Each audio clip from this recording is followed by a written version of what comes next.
Welcome to this lesson on integration using the substitution method. Today, we'll evaluate the integral of c raised to the power of x plus b with respect to x backslash using substitution. We'll see how substitution helps simplify the integration process, particularly for exponential functions.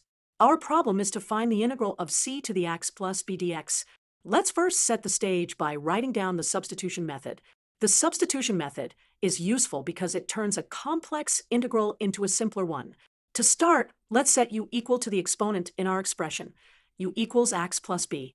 After setting the substitution, we'll find the derivative of u in terms of x, which is a step towards our goal of changing the variable of integration.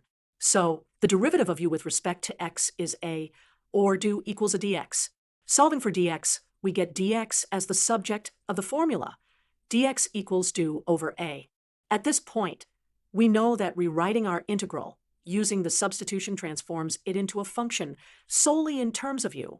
Therefore, the integral of c raised to the x plus b dx becomes the integral of c to the u times do over a. Now, let's focus on integrating this new expression. The integral of c to the u is a standard form, which results in c to the u over natural log of c, plus the constant of integration.